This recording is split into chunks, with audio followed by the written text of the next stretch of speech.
Hello दोस्तों, मैं हूं आपका दोस्त एडवोकेट शिवेंद्र प्रताप सिंह। आज हम आपको बताएंगे क्या दूसरी पत्नी के द्वारा 498A की एफआईआर किया जा सकता है। क्या दूसरी पत्नी के द्वारा 498A का जो केस बनता है वो चलेगा या नहीं चलेगा। अक्सर लोग क्या करते हैं, दो दो शादियां कर लेते हैं। अब ऐसी स्थिति में जब विवाद होता है तो क्या दूसरी पत्नी के क्या हैं अधिकार, क्या उनके लीगल राइट्स बनते हैं, तो इसके बारे में आज हम डिटेल से बात करेंगे और साथ ही साथ चर्चा करेंगे माननीय इलाहाबाद हाईकोर्ट के एक ऐसे दमदार जजमेंट के बारे में जिसमें इस पूरे प्रकरण को बताया गया, इस पूरे मामले का स्पष्टीकरण दिया गया और साथ ही साथ बात करेंगे कि अगर आप किसी भी व्यक्ति के साथ लिविंग में रह रही हैं यह सोचकर कि मैं इसकी दूसरी पत्नी हूं या यह सोचकर कि मैं इसकी पत्नी बन गई हूं, इसके सारी चीजों पर मेरा अधिकार है, संपत्ति से लेके या जो भी एक पत्नी का अधिकार होता है वो मेरे को मिल गया है, तो यह आपकी भूल है। इस तरह की भूल आप भी ना करें। तो बात करेंगे 498A की क्वेशिंग जजमेंट के बारे में भी। तो वो जजमेंट है 482 नंबर 651/2019। ये ऑर्डर डेट है 13/9/2024। मान Singh and 2 others versus state of UP. 498A 323, 504, 506 IPC व 3/4 डीपी एक्ट में एफआईआर दर्ज होती है। महिला द्वारा इन धाराओं में एफआईआर दर्ज होती है।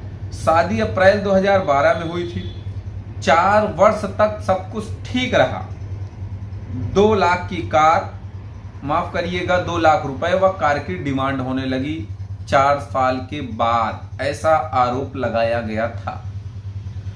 शिकायतकर्ता ने बताया कि 17 अक्टूबर 2016 को जबरन कार में बैठाकर उसे उसके मायके छोड़ दिया गया। यानी कि 4 साल बीत जाने के बाद उसे जबरदस्ती कार में बैठाया गया और उसके मायके ले जाके उसको छोड़ दिया गया, पैतृक आवास उसको छोड़ दिया गया।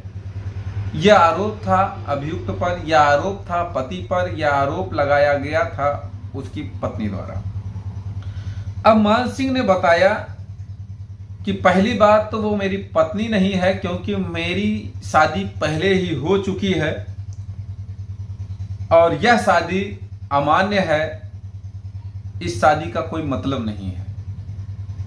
ये पति ने बताया या यूं कहें इस उक्त एफआईआर के अभियुक्त ने बताया। धारा 2 डीपी एक्ट क्या कहता है? धारा 2 डीपी एक्ट में साफ प्रावधानित है कि दहेज में विवाह के संबंध में दी गई संपत्ति जब विवाह हुआ ही नहीं है तो 3/4 लगने का कोई मतलब नहीं बनता है। ये कोर्ट ने पाया कि जब वास्तव में 3/4 कब लगता है, जब विवाह में दी गई संपत्ति के बारे में बात की जाए वही एक दहेज माना जाएगा।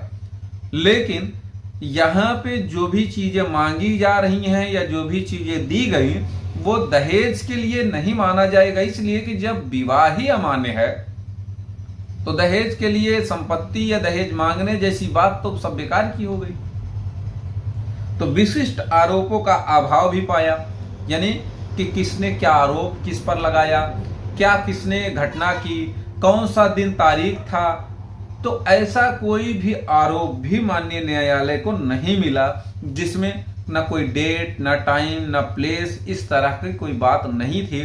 सिर्फ सामान्य आरोपों के आधार पर 498A की एफआईआर दर्ज करा दी गई थी जिसमें पत्नी यह भी नहीं साबित कर सकती कि मैं दूसरी पत्नी नहीं हूं या मैं उसकी शादी लीगल थी या नहीं थी, इसके बारे में जब वो नहीं साबित कर सकती तो जाहिर सी बात है 498A हो या कोई भी एफआईआर हो वो क्वैश हो ही जाएगी।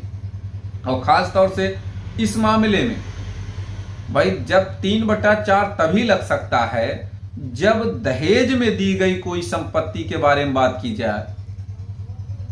तो दहेज का मतलब यह है कि शादी हुई रहेगी तब दहेज में माना जाएगा वो संपत्ति। ऐसे तो दुनिया की चीज लुटा दो आप, वो दहेज थोड़ी माना जाएगा। जब आपकी शादी अमान्य है, जब आपकी शादी लीगल है ही नहीं, तो फिर कोई मतलब नहीं बनता 498A का। इसी के साथ माननीय इलाहाबाद हाई कोर्ट ने इस FIR को क्वैश कर दिया। उम्मीद करता हूं, आशा करता हूं आज का यह वीडियो आपको बेहद पसंद आया होगा। अगर वीडियो पसंद आया तो वीडियो को लाइक करें, शेयर करें। YouTube channel CBN high court को जरूर सब्सक्राइब करें। कोई सवाल शेष रह गया है तो स्क्रीन पर चल रहे नंबर पर फोन करके जानकारी ले सकते हैं। अगर आपको इस जजमेंट की कॉपी चाहिए, इस ऑर्डर की कॉपी चाहिए, तो आप पार्टी नेम बताकर व्हाट्सएप पर हाय हेलो कर देंगे तो हम आपको यह जजमेंट प्रोवाइड करा देंगे। इसके अलावा अगर कोई भी सवाल आपका शेष है, आप किसी भी मामले से हैरान हैं, परेशान हैं, कुछ पूछना है, जानना है, तो आप हमसे संपर्क कर सकते हैं।